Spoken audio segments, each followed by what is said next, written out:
Raidieraksts Drošinātājs.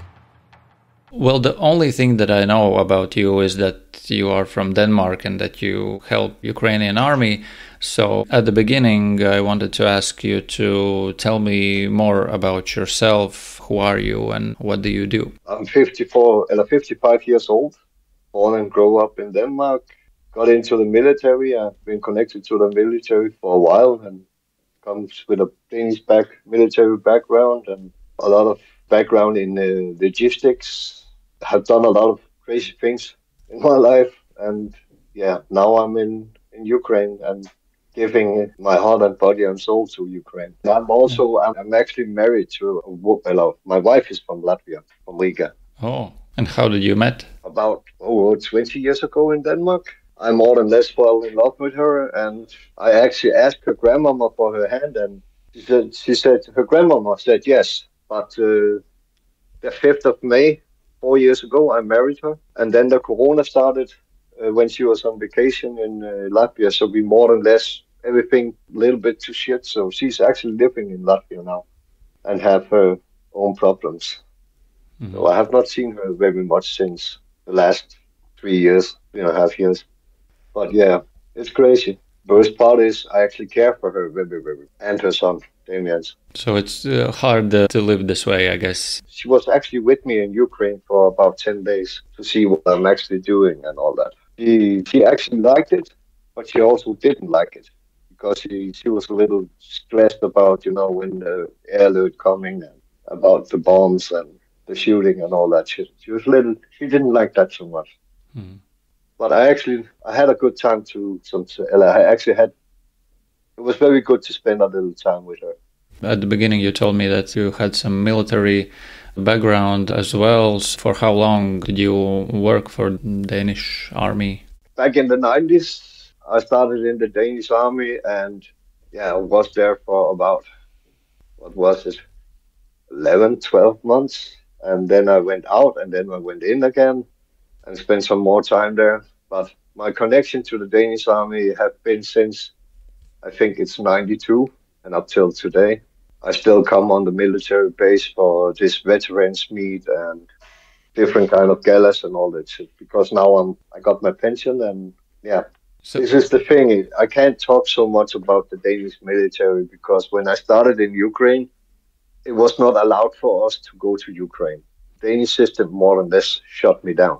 And after they started to say that we could go to Ukraine and we were allowed to go to Ukraine and fight for Ukraine and go to Russia if we wanted to go to Russia and fight for that, they still didn't open the door. So I'm still not allowed to speak too much about the Danish army. But you're not you are connected to the Danish army still somehow, but you're not like soldier or something like that, yes? No.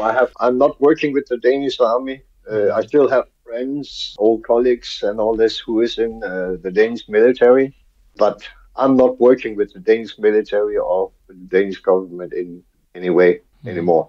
I'm only working with the Ukrainian military and people who help me out to do something good for the Ukrainian military or the Ukrainian people. So did you also fought in Ukraine as I got to Ukraine back in the start of the war and I got signed in the Legion. The Foreign Legion, yes. Yeah, the Foreign Legion. At that time, they called it the Foreign Legion of Ukraine. Mm-hmm. Now, today, they call it the Legion Defense of Ukraine. So in the start, it was the Legion of Ukraine. But it changed. And I was there for about a couple of weeks. And then because the command in the Legion, everything that went with the Legion in the start was very, very poor. It was not very good. And it was like, one hand didn't know what the other hand did. It was just you get on a truck and then you get out to the field and then they say, no, ruski soldater, no tam, I go, and then the commanders go away. And I have not been in Ukraine for more than I have been there for under 48 hours, about 48 hours when I was in the front line. Mm. And it was like we were just, how can I say, cannon fodder, We were just there to get killed. It felt like that. So you didn't have any proper training before that, yes? No. In the start of the war, there was no military base for training and all that shit. That started up later when they moved from They moved to this place in Ukraine where they have the center for the Legion, where you get signed in. Because I left the Legion and then I took back to Kiev, and I took from Kiev to Lviv, and then I took to Yavori. And then I got in. I wanted to go. I changed my mind. I didn't want to leave because I didn't come to Ukraine to just run away. So instead of being angry and get, how can I say, pissed at everything, because I was used to the European or the Danish way the military works. There was a command structure. There was everything. There was a command structure and there was a support structure. And in the start of the war, there was no command. There was no actually structure. Everybody was running around like little bit like headless chicken, and everybody wants to go to the front and fight. It was crazy. In which parts of Ukraine did you fought back then? I'm in the area of around Bucha. And then I made a supply drop and a drive to Mariupol, and was one of the last vehicles getting out of Mariupol before it shut down. We actually got shot at on this trip also. And what do you remember about that time, about fighting around Kiev in Mariupol there? Oh, shit. That was not beautiful. Yeah. Let me tell you that. It was like shit. It was really, really bad. It was crazy. We were a lot of volunteers, soldiers from all over the world. And it was also when I started to get my nickname and all that shit. I got my nickname started to get my nickname up there. And then when I got back from Kiev and all this, to when I got to the Yavori area around Yavori and the Lviv Oblast, then they changed the rules for how old you could be to join the Legion.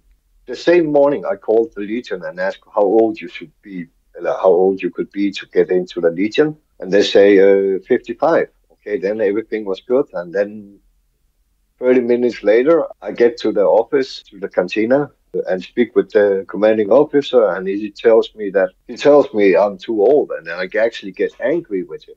And I said to him, how the fuck, they told me this morning at 30 minutes ago that it was 55. Yeah, but they just changed it from 55 to 52.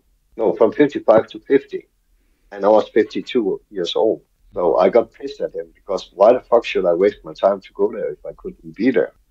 And he said, okay, so how many push-ups can you take? Don't know. I said maybe 5, maybe 10, maybe 30. But one thing I know, I can take more than you. And then he get angry with me.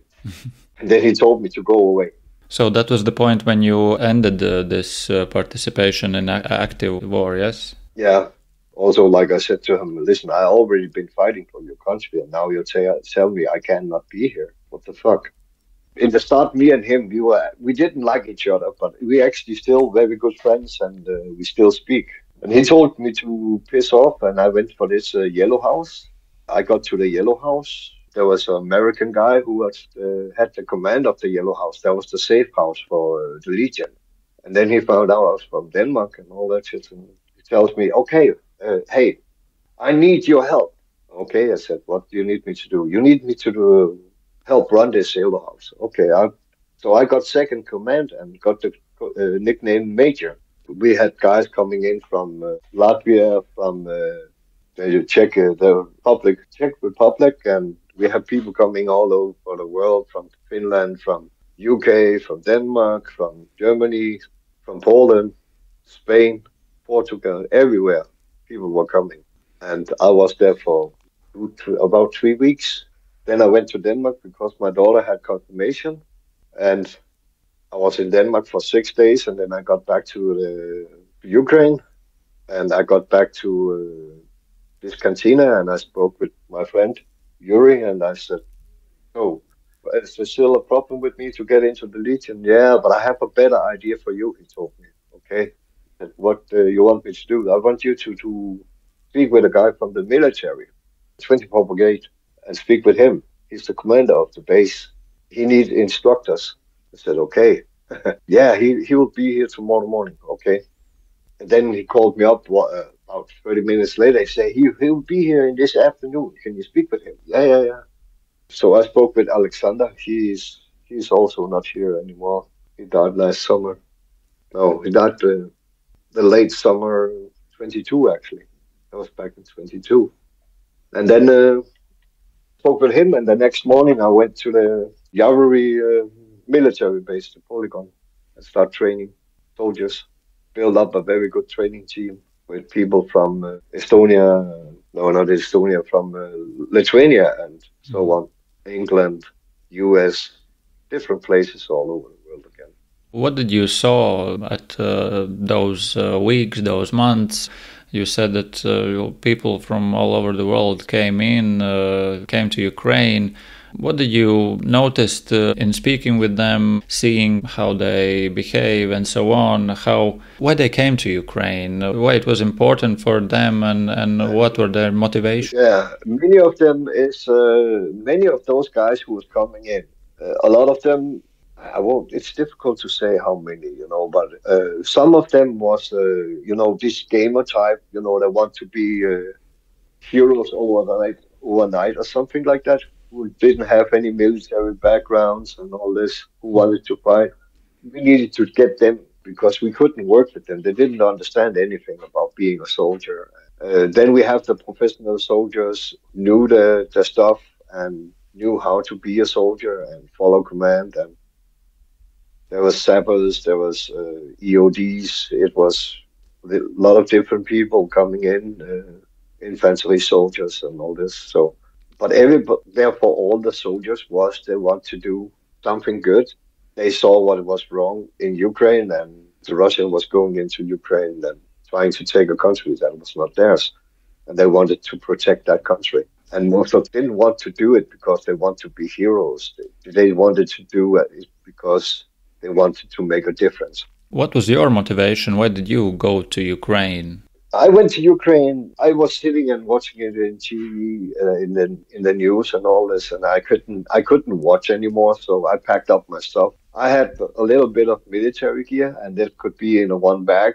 That was what I had with me when I went there. I had one normal civilian clothes on and one military bag with military gear, and I went to Ukraine. And I actually didn't care if I have to be a soldier or I have to clean toilets. For me, it didn't matter what I have to do, so long I could make a difference. I just want to help, save a country who needs the help. Like I said in an interview what I always say when I get this question, back in 1940, Denmark got attacked by Germany. And if the world have helped us back in 1940, when the Germans attacked Denmark, maybe the world will be different today. I grew up with grandparents who was from World War II and parents who grew up aftermath of World War II. And so I heard a lot of stories about it. And I come from a family who growing up with the military and have been part of the military the whole life. So it was natural for me. Was it hard to get over the border to get into Ukraine? Back in 22? Yeah, when you first went there. That was actually, I have a very good friend in Poland, and I went to him. Him and his dad picked me up from the airport, and I went to spend the night with them, his family, and we got something to eat and all this. And his dad and my friend, they drove me to the Ukrainian border. So his dad, he started walking around and speaking with people where I could get a lift into Ukraine. And there was a woman, she was not used to driving a car with a stick. And she had a car who had to be donated to the Ukrainian military. So she asked me if I could drive a car with stick. And I said, yeah, why not? I can do that. So I got in the car and I drove into Ukraine in a car that went to the military. So it was actually pretty easy for me. Yeah, but since the start of the war, I will say in the start, it was easy to get in and out of Ukraine. It was always a little bit slower to get out if you drive out, but if you walked out, it was not a big problem because you have your luggage and you go through the scanner and everything. So that went pretty fast. But if you drove, that easy take 12, 15, 20 hours before you're out of Ukraine. I have never had any big problems driving into Ukraine. And do you know approximately how many Danes are still fighting on the Ukrainian side or helping actively the military there? Helping the military, it's under, I think it's about 4 or 5 left. It's definitely under 10. We are not very many Danish former soldiers or anything like that in Ukraine anymore. I don't actually know the exact number because I don't think actually nobody knows the actual number. But I know two or three of them who is there right now, maybe four. So what I know 100% sure is that there is me and four other Danish soldiers in Ukraine left. We know that, well, speaking with other people from around the world who also fought in Ukraine, this active military help is decreasing. Well, the number of foreign soldiers has decreased since the start of the full-scale invasion. So how do you see why it is that way? Well, we know that, of course, soldiers cannot fight for unlimited time. Unfortunately, Ukrainians have to do it. Many of them are at the front for 1 year, 2 years, maybe even more. But the foreign soldiers, I guess, they have this opportunity to leave the front line. So maybe that's the reason. How do you see why has this number of foreign soldiers decreased in Ukraine? It is decreasing. And those who still fight, who have been there for a long time, they definitely fall in love with the country. They love Ukraine as much as I do. Those who comes to Ukraine for foreign soldiers who is coming there now is, like I said, former soldiers, but it's more like, it's not like it was in the start where it was people from all over the world. And the numbers who is coming in is very, very low, but they are still coming. They are still coming, but we need more. We can never get enough foreign soldiers who know what they're doing and know how to fight and help making the Ukrainian soldiers better, the new soldiers who's coming in, and teach them how to be soldiers also and how to fight. It's because when the Legion is not fighting, they're teaching soldiers how to be better, and they're working together to get better themselves, work better together in the units and all that. So there's a lot of things going on with those different units. When you came to Ukraine, what was the attitude of the Ukrainian soldiers towards you when you were there at the beginning? Were they, I don't know, happy, or some of them thought, well, what the hell are the Danish men doing here? And what was the attitude? Yeah, no. It's the people I'm working with, many of them I have known for a very long time. It sounds crazy because I have only been about close to 3 years in Ukraine. But 3 years in Ukraine, it's a long time. It is a very long time because there's a war going on, and a lot of those people I met in the start are not with us anymore. But, everything goes so fast in Ukraine, and their attitude towards me is like, I mean a lot to a lot of the soldiers. I think, I know. So they're always happy, and believe me, when I'm in together with them in the front line, if I am back from the front line and all this, I never go to bed hungry because they always take care of me. They're always there for me, because I am also there for them. Back in 22 in the polygon when we were training, and the weather was not very good. It was raining a little bit, and we have been working hard for a couple of days with very little sleep and a lot of very hard training. People were tired. I just kept pushing them. They had to dig trenches so they could be safe if there was coming mortar fire or artillery fire. There was no power left in them. I was walking around them in the rain, and I just remember that one woman from Denmark gave me a red nose like a clown. And I just got the idea, why not make some fun with the guys and, make them smile just a little bit, put a smile on the face in all the bad things that are happening. So I put on this red nose, and I was walking around them. And then one soldier saw me, and he started laughing, and then another soldier. And before I knew it, there was 120 soldiers start laughing. So it was little like a trademark. Every time I was finishing up the training, or I have to go to the front line, I put on this red nose. And I didn't think it didn't have a bigger meaning, but like I said to them, when they start laughing, they just have to remember, when everything is starting to seem so bad, it can't get worse. then just remember there's only one way. It can only start to get better. So remember the red nose and follow it. And everybody was laughing. And then 6 months later, I got up to an area outside of Bucha, and I run into some of the soldiers I have been working with about 6 months later, earlier. And the first thing they start to say to me, "Hey, Major, Odin, we love you. Where is your red nose? Your red nose." And I told them that I gave my red nose to a child, but next time I will come to them, I'll bring a red nose. And actually, a doctor with this hospital buses from Latvia, he actually got me a new red nose to Ukraine. I just remember that. Yeah, we have those clown doctors, yeah. Yeah, no, but he's a doctor and he's working with this hospital buses who's driving from Latvia to Ukraine.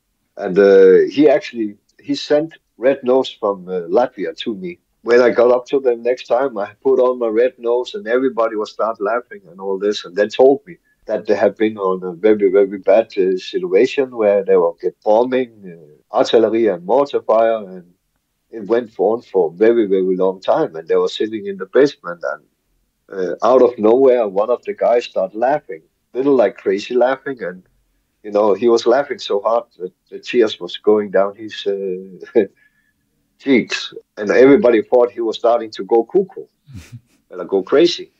And he said, no, just remember one thing. Remember Major in the polygon and his red nose.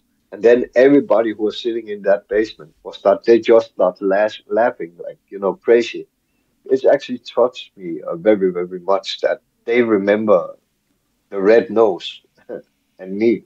And it actually put a smile on their faces when everything was very, very bad. For me, it meant a lot. It actually, touched me very deep that a small thing like this could make a big difference for the guys in the front, Yeah.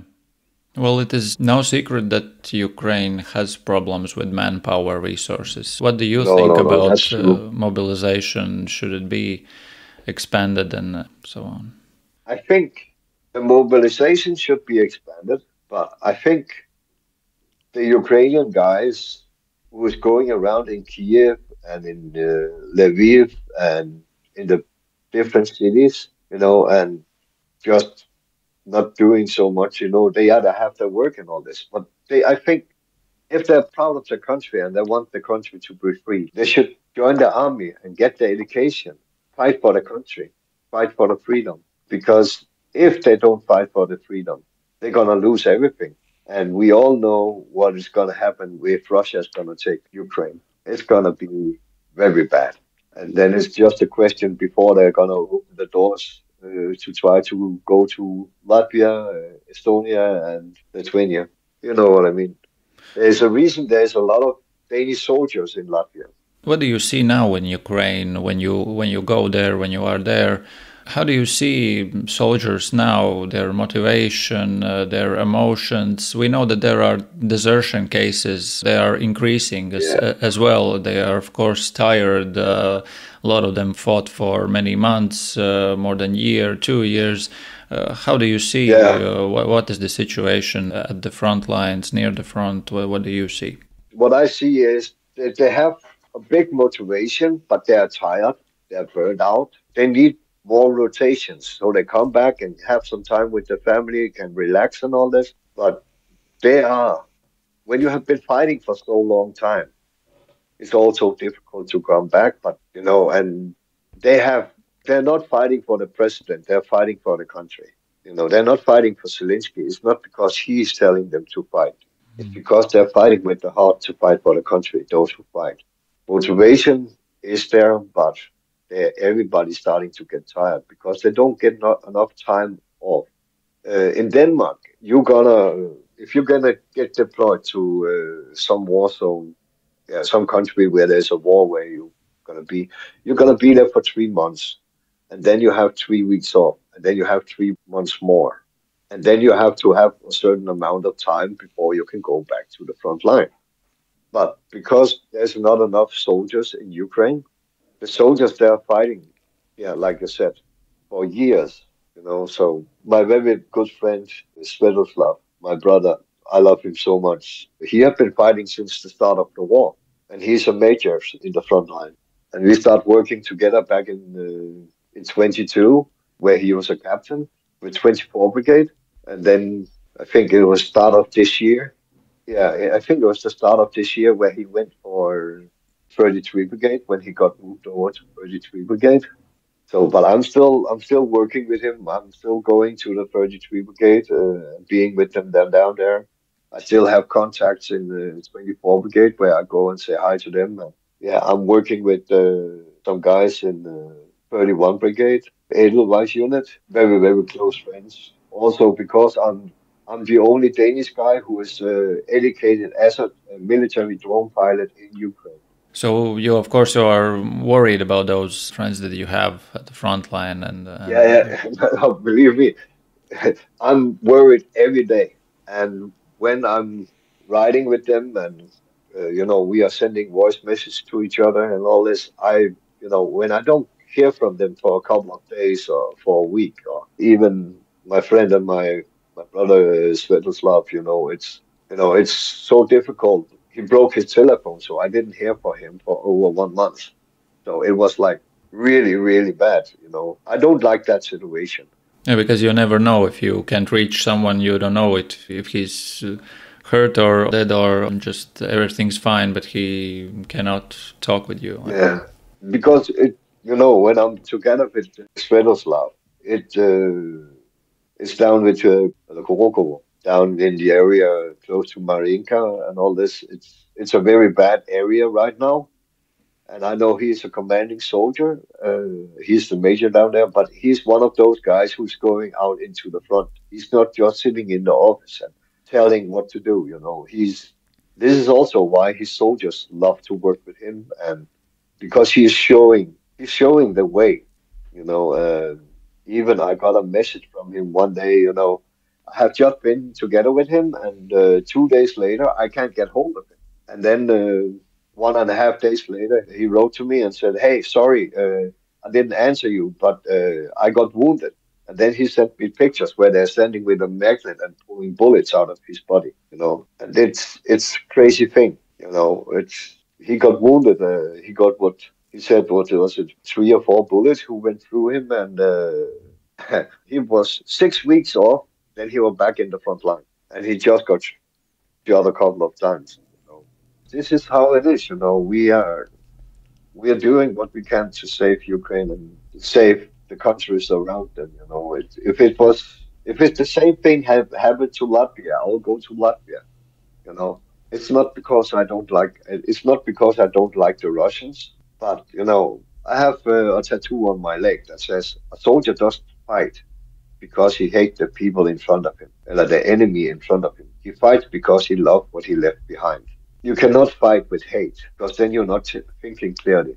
I wanted to speak also about, of course, the help that you deliver to Ukraine. Are you bringing it from Denmark, and how do you get those things, and what are those things that you bring to Ukraine? I have been bringing a doctor's clinic to Ukraine. I got donated from Denmark. I have been bringing field rations from my friends who have connection to the Danish military, and I've been bringing military gear, military uniforms, food for the civilians. Yeah, after I got wounded, I was staying in the hotel. I started to make Pizza Wednesday and for the children in this hotel who was refugees from the front line. So every Wednesday I got out and bought pizza for them, and I got donations in from people around me, and I knew with painting books and puzzles and a lot of different things to help out the children. So it's, what can I say, everything I get in. So you are delivering it to exact persons, exact brigades, and like directly to the people, yeah? Yeah. Everything that comes to me, people don't have a special wish for where it has to go. I decide, I look at what it is, and then I speak with the different units where it most needed. Like camouflage nets, different things, body armor, plates, uniforms, sleeping bags. Also, if I get donation of drones in, what unit do need it the most right now? Who doesn't have so many drones? So I get it to those units. And, at one time I had a lot of units I was working with, and there was actually too many. And that was when you start to work with too many units, it can run away from you. So I decided that I will cut down on the units. So right now I have 3 units, 3 brigades I'm working with. But if I get something in they don't need, then I speak with other units and deliver to them also. What do you see? What do the Ukrainians need most right now? Is it something connected also with winter and cold weather? I guess it's about that. What they need right now is for cold weather, like cold weather fighting. Also, they need stuff for drones. They need 3D printers. They need filament. They need a lot of stuff because when they are out there, they're also 3D printing stuff for the drones, for the FVP drones, for the recon drones, for the drop drones. It's for the night flyers. So it's like I just got a donation for 52 kilograms of filament from the UK. I got 2 vehicles from Denmark, and for myself, I'm also looking for a new vehicle because I want to have a bigger vehicle, so I don't have to drive in a small vehicle where I actually can put a lot of stuff in, but there's not enough space. I have a Suzuki Alto. I don't know if you know what kind of car that is, but it's a very little car. So for myself, for me to do a better job, I'm also looking for a vehicle like that. But I'm actually looking for a specific car, like a Citroën Cactus from 2015, 2016, a diesel, because it's very cheap on Danish plates, and it drives very far on the liter. It's put up to 32.3 kilometers per liter, and it costs 160 kroner. That's about, 23 euros every 6 months in road taxes in Denmark. So it's actually a very cheap car to have and drive. Even the Suzuki Alto, when it's a small car and all this, that's actually more expensive than this Citroën Cactus. And the Citroën Cactus is actually more or less as big as a Touareg inside. There's a lot of space for very little money. What can I say? I'm working many different angles, and if I get donations in, everything I get in, it goes directly to help out the soldiers in the front line and make a big difference. We spoke about that soldiers are, of course, tired at the front lines, and we see that people are tired in the Western countries as well. So these donations are also decreasing, at least in Latvia. We have to remind people to help Ukraine. What can you say about Danish people, donations in your country, and how much help do you get from Danish people, maybe? It's also very difficult to get money in and get donations in, get anything going. But those who still help. I have been working with the Defense Ukraine Denmark. It's a big organization. They actually got me a donation for 2,200 complete military uniforms. So I got military gear for over 2,000 soldiers. So that made a big difference also. Do you hear that in your country as well there are these talks about how everyone's tired of this war, and how do you see how Danish society now reacts to what is happening in Ukraine? I think it's more or less the same way in Denmark as it is in Latvia. People are starting to get tired of listening to the war and all the bad things that are going on.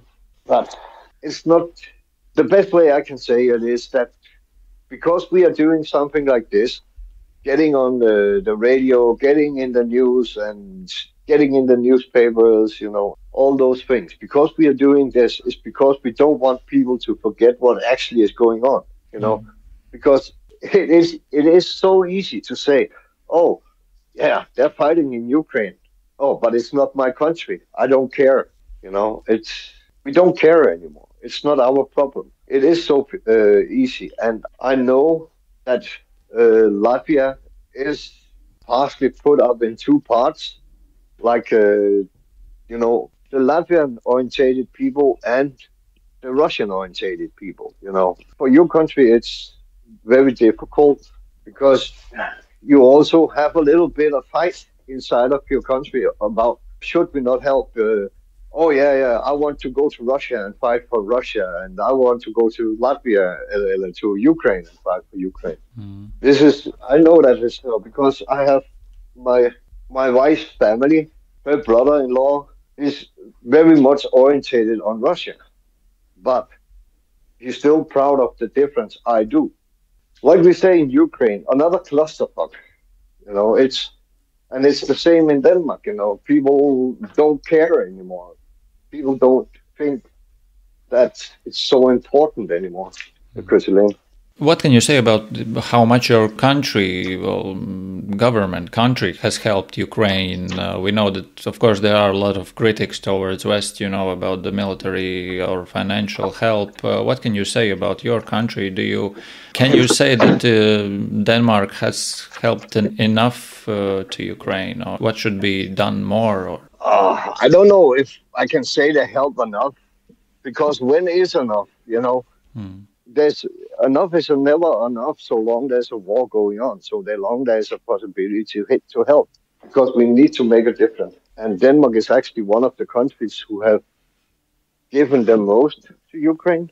Yeah, but do you see that Denmark also is serious enough about its own defense? Do you see that Danish people are thinking more about how to protect themselves and in case of something happens? Yeah, they have said this in Denmark, in the Danish.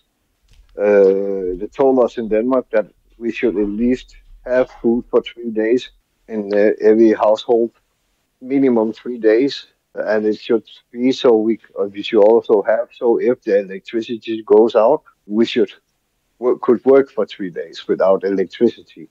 So they actually put that out in the news. So yeah, many people in Denmark don't think it's going to hit Denmark. Denmark is not such a big deal. It's more worse for Latvia, because you're neighbors to Russia. And also Putin says he wants Latvia, he wants Estonia, he wants Lithuania back, Yeah, you know that. Yeah. He have been saying that since the start of the war, that he wants the old Soviet Union back. He wants control of his own country, because the history of Russia is, everything have belonged to Russia. But, yeah, this is also why we have, I think it's about 1,500 Danish soldiers in Latvia right now. Okay, well, I guess, the last question. From time to time we ask it to our guests. What would you wish to yourself in the coming, weeks, months, or years? I guess you wish for Ukraine victory, strength, and so on, but what would you wish to yourself? I don't know, maybe more strength to help Ukraine, or how do you see it? Yeah, what my wish is for myself is to get a new car and more money so I can help more and make a difference. And, because for me, 100 kroners is 5 lives. 100 Danish kroners, that will say 12, 13 euros. You can save 5 lives. So for me, to get money to a bigger difference, to help save more people's life and help more people in Ukraine. It's what I wish for myself, that I don't have to have that stress feeling that I don't do enough because I don't have any more money. I use all the money I put aside for, to go on vacation and make my life good. I used it on Ukraine. It's about 50,000 euros I used to help Ukraine of my own money. So yeah, it would be nice to have money so I don't have to think about every coin, every cent, how to use it. I don't use money on myself. I use money to help other people all the time. So that's why my biggest wish is to get this Citroën Cactus 1.5 from 2015-16, so I can, make a bigger difference. And actually, the other day I was looking at one of those cars, and she would give me money for my car, and in exchange with my car, I have to pay 24,500 Danish kroners. It was actually a good deal, but I don't have the money. So it's about 3,300 euros. That would be my dream, to have the possibility to help and still make a difference. Well, I hope your wish will come true. Yeah, I hope so too. Well, maybe someone in Latvia who hears your story will motivate him, and he will help as well, because our goal, of course, also is to motivate people to help Ukraine. Yeah, thank you for listening to my story and speaking a little bit with me. Raidieraksts Drošinātājs. Paldies manam bijušajam skolas biedram Rihardam Plūmēm un Dānim Majoram Odinam par šo sarunu. Ja jums tā šķiet interesanti, padalieties ar saviem radiem draugiem paziņām, nosūtot saiti uz šo mūsu sarunu. Tāpat arī mēs, protams, priecāsimies, ja atstāsiet komentāru vai atsūtīsiet mums e-pastu uz adresi drošinātājs @latvijas.lv. Vienmēr gribam dzirdēt jūsu viedokli, kā dzirdējāt arī, kā Rihards teica pirms šīs sarunas. Ideja par to, ka vajadzētu nointervēt tieši Majoru Odinu, nāca no viena no klausītājiem. Tā kā mēs jūs dzirdam, mēs mēģinām realizēt jūsu idejas un kopā veidot svarīgu saturu visiem mums un jums. Vēl tik pirms mēs atvadāmies, viena laba ziņa kultūras frontē, kā mēs esam runājuši arī ar citiem mūsu raidieraksta viesiem. Kultūra ir viena no svarīgām šīs cīņas sastāvdaļām. Tad, lūk, UNESCO nemateriālās kultūras mantojuma sarakstā pat šajā nedēļā ir iekļauta Ukraiņu tradicionālā olu krāsošanas māksla. Tas ir pisankas. Pisanka, tā sauc šo tradicionālās mākslas formu, un patiesībā par to man arī ir savs stāsts, kad pirms 5 gadiem bija Ļvivā. Devos arī uz Ļvivas brīvdabas muzeju pastaigāties. Tā bija laikam darba diena, un cilvēku bija ļoti maz tur uz vietas. Ja būsiet Ļvivā, noteikti iesaku tur aizbraukt. Ļoti mierpilna un interesanta un izzinoša vieta, bet tobrīd laikam brīvdienās tur notika arī dažādas meistarklases, un cilvēki varēja izmēģināt arodas līdzīgi kā pie mums brīvdabas muzejā Rīgā kaut kādu svētku laikā. Un principā vienīgais no meistariem, ko es tur satiku, bija kāda dāma gados, kura sēdot vienā no šīm senatnīgajām mājām pie loga, kaut ko tur darbojās. Es gāju garām, apsveicinājos, un šī man aicināja iekšā, un es skatos, viņa krāso olu čaumalas. Proti, principā nevis olu čaumalas, bet olu, kurai bija tukšs vidus, bija izsūkta, šķidrums izsūkts viss ārā, ar rokām un ar pincetīti rokās krāsoja un rādīja, kā tas izskatās patiešām. Ja jums nav nojausma, kā tas izskatās, tas noteikti ir pavisam citādāk nekā mēs esam pieraduši krāsot olas, piemēram, uz lieldienām mājās, kad mēs iemetam katlā pārsvarā, un tad kaut ko redzam, kāds tur beigās būs sanācis rezultāts. Tad šeit tiešām ir tāda gleznošana uz olu čaumalām, ļoti smalks, ļoti skrupulos darbs, bet šī sieviete bija laimīga to darot un ļoti lepna par šo kultūras mantojumu, kas ir saglabājies līdz mūsdienām, un prieks tiešām, ka to atzīst arī starptautiskā mērogā, iekļaujot UNESCO nemateriālās kultūras mantojuma sarakstā. Tā kā apsveicam Ukrainas kultūru ar šo, un man savukārt tas arī būtu viss šajā nedēļā. Kā vienmēr tiksimies jau pēc nedēļas, ja mūs klausās cilvēki, kuru radinieki labprāt dzirdētu mūsu saturu, bet viņiem jēdziens podcasts vai raidieraksts platformas vai Latvijas radio mobilā lietotne šķiet kaut kas svešs vai nepaceļams, tad pasakiet viņiem, ka piekdien vakaros 6:15 Latvijas radio 1. kanālā tiek arī translēts Drošinātājs, bet tādā kompaktākā formātā. Mums jāiekļaujās 43,5 minūtēs, tad to mēs arī darām. Bet vispilnīgākais ieraksts vienmēr šeit, raidierakstu platformās un Latvijas Radio mobilajā lietotnē. Jā, nu galu galā varat jau arī portālā lsm.lv, sabiedrisko mediju portālā arī pēc tam ielūkoties, tur gan noklausīties, gan izlasīt lielo interviju katru nedēļu brīvdienās, tas tur ir iespējams, tā kā arī šāda versija pastāv. Vēl pieminot par dīva kultūras izpausmēm, es domāju, lieldienas vēl tāpat tālāk varbūt, bet Ziemassvētki tuvojas, varam paņemt pa kādam čiekuriņam varbūt mākslinieciski izkrāsot, apzīmēt, varam kaut ko tādu mājās padarīt kopā ar ģimeni, un tad arī būs krāsaināki Ziemassvētki noteikti. Tieši tā. Bet visam pa vidu atceramies sekot Ukrainai un atceramies noteikti arī, es piebildīšu sekot tam, kas notiek Gruzijā. Jā, Gruzija, no Gruzijas mēs nenovēršam skatu, turam īkšķus un cerams, ka Gruzīniem ielās izdosies tas, kas neizdevās Baltkrieviem ielās pirms dažiem gadiem. Un savukārt, domājot par Ziemassvētku dāvanām, atceramies, ka ļoti daudzi darbīgi un aizrautīgi cilvēki un palīdzēt griboši cilvēki Ukrainai ir tepat arī Latvijā sastopami. Jūs noteikti zināt šos fondus, tagad vienkārši atgādinu par tiem, kuri arī gatavo dāvanas Ziemassvētkos Ukrainai, kas tiks vesti uz Ukrainu. Un, starp citu, ar vienu no šādiem aktīvistiem es sarunāšos nākamajā nedēļā, kad būs cilvēks, kura vārdu noteikti zinās daudzi sieviešu žurnālu lasītāji un lasītājas, un Ukrainas cīņa par neatkarību šo būtni fantastisko ir vienkārši parādījusi jaunā gaismā, atvērus kaut kādas jaunas čakras, un viņa ir nenogurdināma Ukrainas atbalstītāja. Bet par to pēc nedēļas, gādājam dāvanas saviem mīļajiem, gādājam dāvanas Ukrainai un Ukraiņiem, un tiekamies pēc nedēļas, kad Drošinātājs būs klāt jau ar 94. epizodu. Paldies tev, Rihard, par šo stundiņu kopā, paldies arī klausītājiem, visu labu un atcerieties! Drošinātājs, tas ir skaidri un personīgi par karu Ukrainā. Raidieraksts Drošinātājs.